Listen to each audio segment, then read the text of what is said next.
नमस्कार, राज की बात में आपका स्वागत है।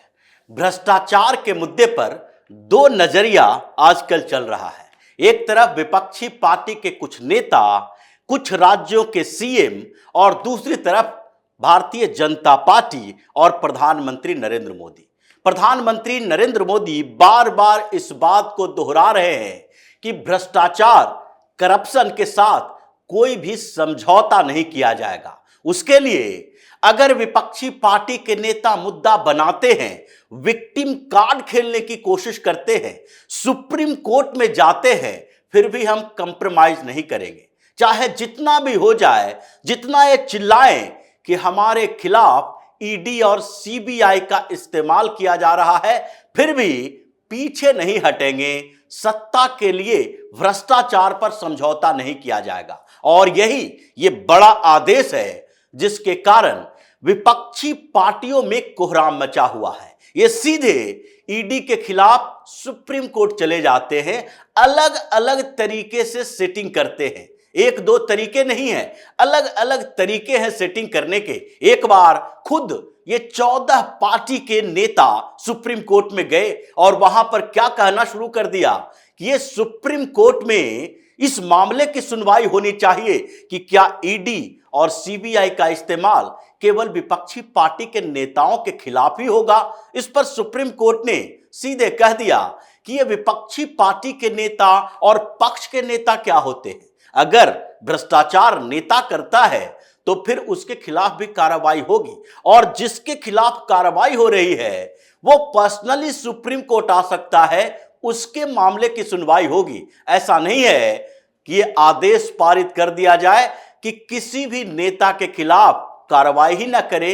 ईडी के खिलाफ जब सुप्रीम कोर्ट से कोई आदेश नहीं आए तो एक नया तरीका डेवलप किया गया, और उसमें क्या कहा गया कि सुप्रीम कोर्ट में याचिकाएं दायर की गई, 243 याचिकाएं, कि सुप्रीम कोर्ट से यह आदेश दें कि ये जो ईडी के पास ताकत है गिरफ्तार करने का, किसी के प्रॉपर्टी को अटैच करने का, प्रॉपर्टी जो अटैच किया गया है उसको पोजीशन लेने का या फिर उसके नीलामी करने का, यानी जब्ती का जो अधिकार है उस पर सुनवाई होनी चाहिए। सुप्रीम कोर्ट में सुनवाई भी चली और अब 5 जजों की बेंच इसकी सुनवाई करेगा। लेकिन पीएम मोदी का आदेश बदला नहीं है, और उसी आदेश के कारण ईडी को इतनी ताकत मिली है कि आज 8 मुख्यमंत्री जो हैं वो चिल्ला रहे हैं, परेशान हैं। पूरे हिंदुस्तान के 8 मुख्यमंत्री अब इस बात के लिए परेशान हैं कि उनके दरवाजे पर ईडी की दस्तक हो रही है, और कब दरवाजा खोलकर अंदर जाए और वो सीएम जेल के अंदर हो इसका पता नहीं है। परेशानी इस बात की है, और इसलिए ये 8 सीएम जो घोटालेबाज हैं, भ्रष्टाचार में लिप्त है, उनकी परेशानी बढ़ी है, और वो सब इकट्ठा होकर चाह रहे हैं कि फिर से सुप्रीम कोर्ट में एक सेटिंग की जाए। जो पिछली बार 243 याचिकाएं दायर की गई थी, वो याचिकाएं ये नहीं था कि सामान्य तरीके से एनजीओ ने दायर किया था। ये एनजीओ, ये सोशल एक्टिविस्ट, ये लीगल एक्टिविस्ट, ये सब का काम इन्हीं लोगों के लिए काम करना है। जैसा कि पिछले दिनों भी सुप्रीम कोर्ट में सुनवाई के दौरान जब अडानी मामले की सुनवाई हो रही थी तो सुप्रीम कोर्ट में कुछ साक्ष्य रखे गए, प्रशांत भूषण ने रखे, और जब सुप्रीम कोर्ट में पूछा गया कि ये आया कहां से है, ये जो रिपोर्ट आप पेश कर रहे हैं वो किसका रिपोर्ट है, वो रिपोर्ट है ओआरसीपी का। वो ओआरसीपी कौन है? तो अंतरराष्ट्रीय एनजीओ है। उसको फंड कहां से मिलता है? तो ये सोरोस के एनजीओ से उसको फंड मिलता है, और जिसमें ओआरसीपी में प्रशांत भूषण की भी बड़ी भूमिका है। इनके एनजीओ जो अपने चलाते हैं उसको भी फंड ओआरसीपी से मिलता है। मतलब ये पूरा का पूरा सेटिंग का आधार है, और इसी में फंसे हैं अभी 8 सीएम, जिसके दरवाजे पर ईडी की टीम पहुंची हुई है।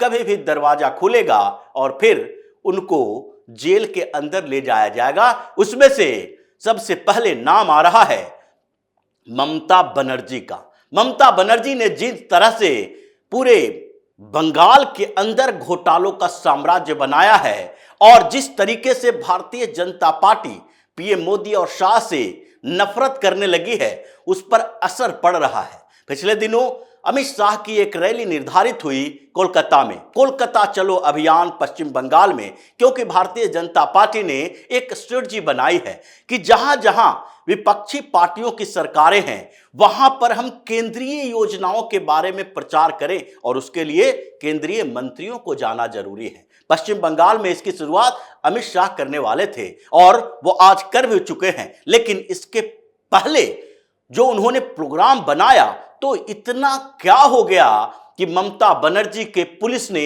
उनको परमिशन देने से मना कर दिया। यानी केंद्रीय गृह मंत्री के एक रैली को वहां की पुलिस परमिशन नहीं दे रही है। भारतीय जनता पार्टी को इसके लिए हाईकोर्ट जाना पड़ा, कलकत्ता हाईकोर्ट में अपील करना पड़ा, फिर वहां से हाई कोर्ट से आदेश मिला पुलिस को, तब अमित शाह की रैली वहां पर हो सकी। ये बड़ा मामला है क्योंकि ममता बनर्जी चाहती है पीएम मोदी शाह जैसे नेता पश्चिम बंगाल में नहीं आए। वहां आएंगे भ्रष्टाचार का मुद्दा उठेगा और फिर हमारे पूरे जो अभी तक तुष्टीकरण की राजनीति करते रहे हैं, जो बंगाली और मुसलमान के नाम पर राजनीति करते रहे हैं, वो राजनीति हमारी खत्म हो जाएगी और यही डर है कि आज वो इन लोगों को रोकने में लगी है। लेकिन जिसके 18 नेता मंत्रियों पर ईडी का चंगुल कसा हुआ है, जो एक के बाद एक जेल जा रहे हैं, मुख्यमंत्री का नंबर तो आ ही गया है। उसी तरीके से उसके बगल में एक बड़े ईमानदार नेता माने जाते रहे हैं, अभी तक सुशासन बाबू कहे जाते रहे हैं, नीतीश कुमार। नीतीश कुमार के एक विशेषता रही थी अब तक कि वो घोटालेबाज नहीं है, वो करप्ट नहीं है।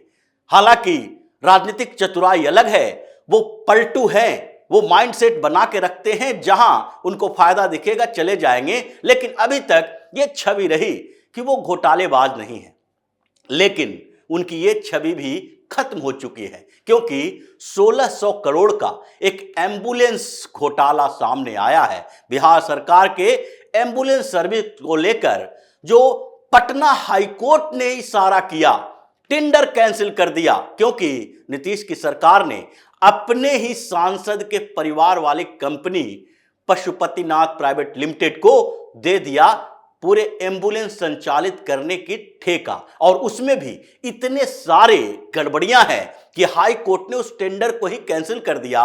और अब सुनवाई जो हो रही है हाई कोर्ट में, उसमें कहा जा रहा है इसकी सीबीआई जांच हो, और जब सीबीआई जांच हो तो फिर उसके बाद ईडी की एंट्री होगी, उसमें नीतीश कुमार का नाम आना ही है। जैसे पशुपालन घोटाला आया था, लालू यादव तत्काल नहीं आए थे, लेकिन धीरे धीरे जब पशुपालन विभाग के अधिकारी गिरफ्तार हुए, उसके बाद वहां पर पता चला ये ट्रकों में भर भर के जो नंबर दिए गए हैं, वहां के बैलों को, गायों को ले जाने का, सांडों को ले जाने के लिए वो नंबर स्कूटर के हैं। ये सारे मामले के तफ्तीश हुआ तो फिर पहले पशुपालन मंत्री फंसे और फिर लालू यादव फंसे क्योंकि फिनांस मिनिस्ट्री उन्हीं के पास था। ऐसे ही नीतीश कुमार के साथ होने वाला है। ये एम्बुलेंस घोटाला अभी 2024 के चुनाव से पहले बड़ा चर्चित होने वाला है क्योंकि ये छोटा मोटा मामला नहीं है, 1600 करोड़ का है और 1600 करोड़ के इस घोटाले की पोल हाई कोर्ट के माध्यम से खुली है, जिसके बाद में सीबीआई से जांच होगी। चंद्रवंशी जो कि जहानाबाद के सांसद हैं, जिनके परिवार की कंपनी को ठेका दिया गया, वो तो फंसेंगे ही, नीतीश कुमार भी फंसने वाले हैं। उसी के बगल में एक राज्य है झारखंड, जहां कांग्रेस और झारखंड मुक्ति मोर्चा की सरकार है। हेमंत सोरेन मुख्यमंत्री हैं। घोटाला ऐसा नहीं है कि किसी एक विभाग में है, लेकिन सबसे महत्वपूर्ण ये जो घोटाला हुआ है वहां पर वो गिट्टी, यानी कि जो कंक्रीट बनाते हैं, गिट्टी बनाते हैं, उसको लेकर स्टोन माइनिंग का घोटाला है, जिसमें तो हेमंत सोरेन के खिलाफ सारे सबूत मिले हुए हैं। बस इंतजार है उनकी गिरफ्तारी का, क्योंकि बार बार वो सुप्रीम कोर्ट जाकर ईडी के समन को खत्म करवाने की कोशिश करते हैं, सुप्रीम कोर्ट से गुहार लगाते हैं, हम तो चीफ मिनिस्टर हैं, हमारे खिलाफ ऐसी कार्रवाई कैसे होगी। लेकिन इनके अलावा कुछ और सीएम भी हैं, उसमें केरल के सीएम पिनराई विजयन जो आजकल सुप्रीम कोर्ट का चक्कर लगा रहे हैं, हमारे बिल ही जो है पारित नहीं करते हैं गवर्नर साहब। सुप्रीम कोर्ट के आदेश के बावजूद गवर्नर आरिफ मोहम्मद खान ने क्या किया, 8 बिल जो पेंडिंग पड़ी थी उसमें से एक बिल क्लियर किया, 7 राष्ट्रपति के पास भेज दिया। ये पिनराई विजयन का 1-2 घोटाला नहीं है, जो गोल्ड स्मगलिंग घोटाला है उसमें तो उनके ऑफिस से चलते हुए लोग पकड़े गए हैं, मनी ट्रेल भी सामने आया है, कम्युनिस्ट पार्टी के 3 नेताओं को गिरफ्तार किया गया है, इनके पूर्व मंत्री को भी गिरफ्तार किया गया। और इस पूरे मामले की तहकीकात में कभी भी पिनराई विजयन को समन जा सकता है। लेकिन साउथ में ही उससे बगल में एक तमिलनाडु भी है जहां स्टालिन की सरकार है और वहां पर इन दिनों एक नहीं कई घोटाले सामने आ रहे हैं, जिसमें अभी सैंड माइनिंग घोटाला भी सामने आया 4730 करोड़ का, जिसमें ईडी ने समन भेजा। हाई कोर्ट यानी मद्रास हाई कोर्ट ने अभी उस पर रोक लगा दी है समन के ऊपर, लेकिन ईडी इसमें न स्टालिन को छोड़ने वाली है न उनके इर्द गिर्द के अधिकारियों को। लेकिन उसके बगल में जो कर्नाटक है जहां कांग्रेस की भी सरकार बनी है, वहां भी घोटालों का साम्राज्य है। एक बड़ी खबर आई सामने कर्नाटक को लेकर कि सिद्धारमैया और डीके शिव कुमार के बीच जो टेंशन चल रहा था, क्योंकि सरकार बनाने के समय दोनों के बीच नेगोशिएशन हुआ था, अब सिद्धारमैया ने एक नया कांड किया डीके शिव कुमार को खुश करने के लिए। उनके खिलाफ जो ईडी की कार्रवाई हो रही थी, सीबीआई की कार्रवाई हो रही थी एक घोटाले को लेकर, उस घोटाले में सीबीआई के जांच के लिए जो पिछली सरकार ने अनुमति दी थी, उस अनुमति को खत्म कर दिया गया इस सरकार में। अब अपने ही डिप्टी सीएम के ऊपर जो सीबीआई की जांच होने वाली थी, वो पिछले कैबिनेट का फैसला रद्द करने का मतलब है दोनों सेटिंग कर रहे हैं, हम तुम्हारे भ्रष्टाचार को छुपा के रखेंगे और तुम मेरी सरकार को चलाने में मदद करो। लेकिन स्थितियां वैसी नहीं है। डीके शिव कुमार के ऊपर एक नहीं कई मामले हैं और चीफ मिनिस्टर सिद्धारमैया के खिलाफ 4 मामले में सीबीआई की जांच चल रही है, ईडी की जांच चल रही है। लेकिन इन सब से ऊपर जो कहा जाता है घोटालों का सरदार, और वो घोटालों का सरदार जो हैं, इन सारे घोटालेबाजों का सरदार वो हैं दिल्ली के सीएम अरविंद केजरीवाल और उनके सहयोगी जो अभी पंजाब में शासन कर रहे हैं भगवंत मान। भगवंत मान के भी सैंड माइनिंग का घोटाला सामने आ रहा है। कांग्रेस बार बार यह आरोप लगा रही है, जांच भी चल रही है और दिल्ली के सीएम अरविंद केजरीवाल 1-2 नहीं बल्कि हर विभाग के घोटाले में फंसे हुए हैं।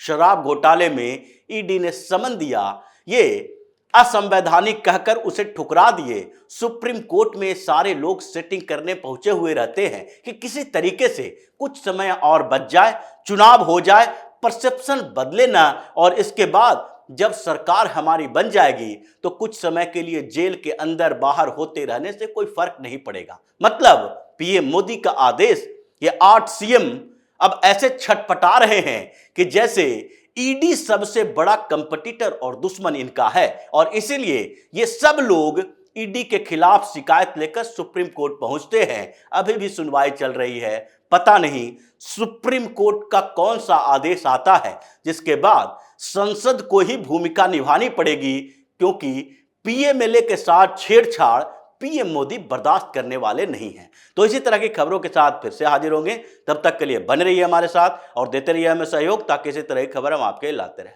धन्यवाद।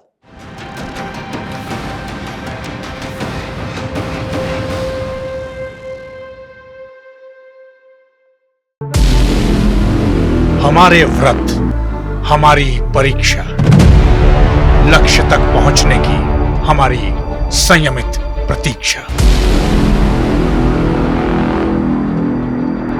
हमारे छठ से और हमारे हठ से पूरी दुनिया वाकिफ है।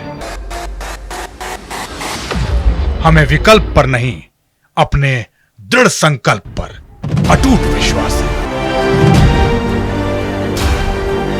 क्योंकि हार हम मानेंगे नहीं और विपरीत परिस्थितियों पर प्रहार हम छोड़ेंगे नहीं जब तक हमारी जीत सुनिश्चित नहीं हो जाती, क्योंकि हम बिहार से हैं।